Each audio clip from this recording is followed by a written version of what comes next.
siguraduhin nyo lamang po na walang maibubulgar sa inyong tao. Siguro, asar na po itong asawa nung nagbigay sa akin ng information. Asawa po itong nagbigay ng information sa akin. Sana yan pa lang, ma-realize mo na, napakawalang utang na loob mo.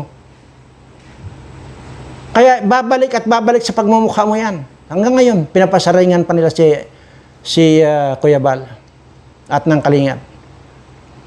Sabi ko nga sa inyo, kung ayaw mang gumanti sa inyo nitong mag-ama, ako ang gagawa ng paraan. Kagaya lang nito, lumabas ang katotohanan.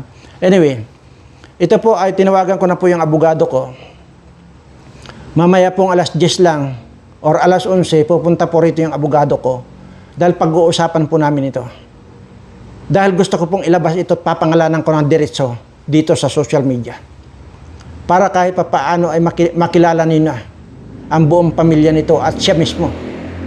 Papangalanan ko ito. Kakausapin ko muna yung abogado ko.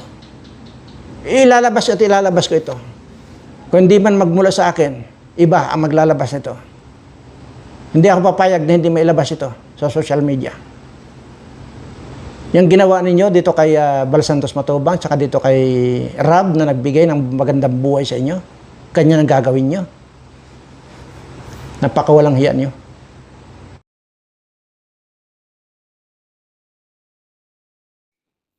Yan ang sinasabi ko sa inyo eh. Masaya na ba kayo? Masaya na ba kayo na ginamit nyo itong si Guapa at ang kanyang pamilya para ilaban sa Kalingap, para gumanti sa Kalingap? Na wala kayong pakialam, di ba? Wala kayong pake kahit na magkasira-sira yung buhay ng tao. Isinubo nyo sa sitwasyon na ito. Ganun kayo kagutom na gumanti.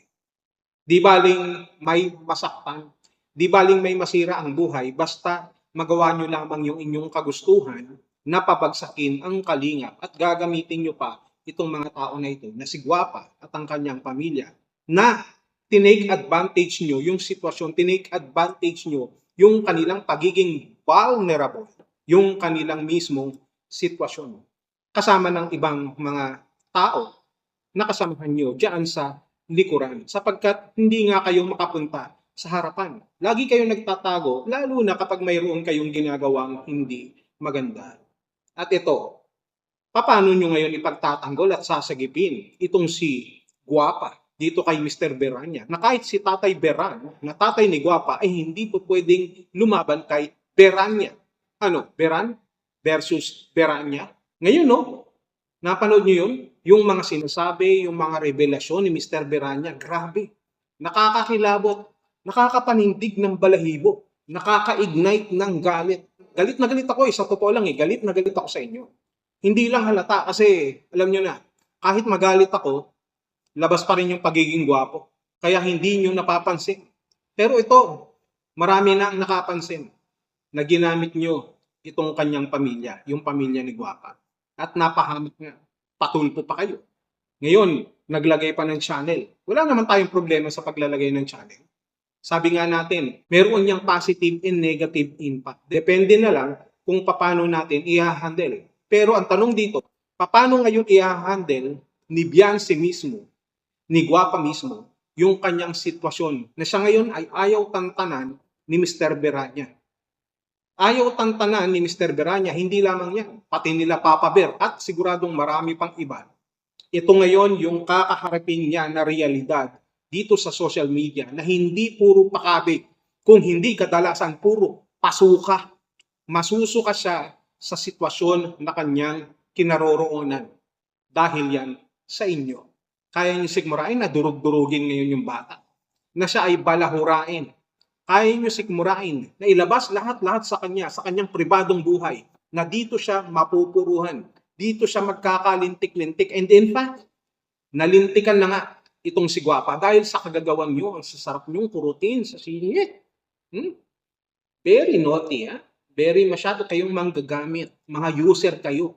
Daig nyo pa ang nakatira ng pinagbabawal na gamot dahil sobra ang pagiging user nyo. Sabog na sabog kayo sa inyong kagustuhan na makaganti sa Kalingap, na sirain, pabagsakin ng Kalingap, and you don't care. you don't care na kung ano man ang kasapitan ng inyong ginawang panggagamit.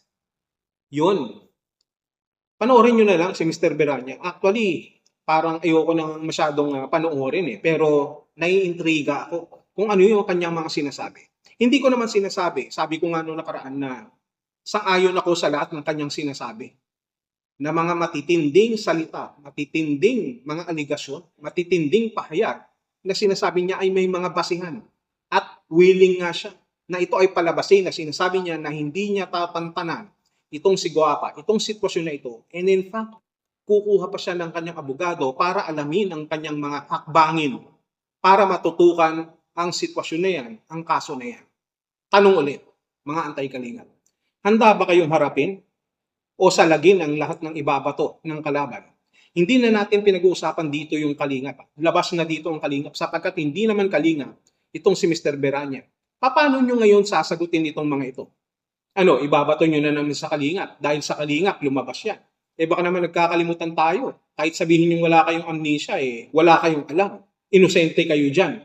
Ipapasa nyo na naman sa kalingap kung bakit nakakapag-reaksyon, kung bakit marami ngayon ang babanat sa kanilang pamilya. Sa tulpo pa lang, nagkakabwisitan na. Visit na yung mga staff ng tulpo. Tapos ngayon, dahil dinalaan nyo nga yan dyan, malaki yung audience coverage, kaya nalaman ng mas marami pang tao. Ang una nyo sanang purpose para ipahiya si Kuya Bal, pero nag-boomerang agad. Dapat sa inyo sana. Yan tayo Ako hindi ko nga direktang sinisisi dito, although mayroon din silang pagkakamali, kahit papano. Itong sila Guapa, ang kanyang pamilya. Pero malaki ang kontribusyon ninyong mga antay-kalingap kung bakit nagkakanda leche-leche itong buhay ngayon ni Guapa at ng kanyang pamilya. Kung bakit itong kakaharapin niya, sinisiguro ko na hindi niya kakayanin. Kung noon nga umiiyak na yan, hindi na mapagkatulog, nasa isang sulok, mas lalo na ngayon na hindi na mismo sa loob ng kalingap yung mga taong bumibira sa kanya. Malilintikan talaga si Guapa. Dahil yan sa kagagawa ninyo. Ang galing nyo kasi. Ang galing. O paano nyo pipigilan ngayon yan? Marami pa raw na ilalabas. At matindi yung mga alegasyon. Napakaseryoso at napakasensitibo. Buti pa yung sitwasyon, napakasensitibo. Samantalang kayong mga antay-kalingap, hindi kayo sensitive, wala kayong pakialam sa pakiramdam, sa magiging kalagayan ng iba. Alam nyo, napapaisip nga ako paano ba kayo ginawa ng mga magulang nyo? Siguro nung ginawa kayo ng mga magulang nyo, lumilindol. Kaya ang nangyari, nung nabuo kayo, yung bituka nyo, pahalang. Lahat kasi kayo, lahat ng bituka nyo, puro pahalang Siguro ganun ang nangyari. Kaya ang payo ko, sa lahat ng magsing-irog dyan o mag-aasawa, kapag kayo naglabing-labing, siguraduhin nyo muna na kayo ay kumonsulta sa PhilVox, Philippine Volcanology and Seismology, para alam nyo kung minindol at hindi babaliktad ang mga sikmura, hindi babaliktad ang mga bitiw, hindi babaliktad ang mga bituka, hindi magiging pahalang kung hindi naka-spiral. Dapat ganun. Baka naman questionin nyo pa ako sa pagiging spiral. Warning lamang yan para hindi nagiging ganito ang kakalabasan ng mga taong mabubuhay sa ating mundo, sa ating komunidad. Walang pakialam sa pakiramdam ng iba. Basta makinabang lang sila. Basta makaganti lang sila gamit ang buhay ng ibang tao. Ganun sila. Ngayon, nalintikan na si Guapa. Sana may magawa kayo matino para mabawas-bawasan naman kahit papano. Sapagkat kumita man itong si Guapa sa kanyang channel at sinasabi nyo man na siya ay nagkakaroon ng hustisya, pero lahat ng yan ay hanggang dito lamang sa social media. Pero ang damage na ginawa ninyo, hindi lamang dito sa Sokmen, kung hindi mismo sa tunay na buhay. Yung sakit at perwisyo na idinulot niya, yung kasiraan, mula tuktok ng mundo hanggang sa pinakakailalim-ilaliman. At yan ay mararamdaman ni Guapa at ng kanyang pamilya sa kanilang mga sarili, sa kanilang puso, sa kaila-ilaliman din naman ng kanilang pagkatao na inalis ninyo. Yan. Huwag niyong ibintang sa kalingap. Huwag ganun. Bad. Sabi ko nga sa inyo nuknukan kayo ng sinungaling Huwag kayong magsisinungaling kung hindi kayo marunong magsabi ng totoo. Dapat pag magsisinungaling, yung totoo. Diba? Gets? Paano nyo ngayon sasaluhin itong si Guapa dito kay Mr. Beranya? Marami pa yan. Ang sabi ni Mr. Beranya, hindi niya raw tatantanan itong si Guapa. Daig pa si Mike Enriquez. Paano nyo ngayon sasagutin yan? Hindi lamang si Mr. Beranya. Nandyan pa si Papa Bear. At nandyan pa yung iba, nalilitaw, na magsasalita pa. Kaya sigurado akong durog itong si Guapa.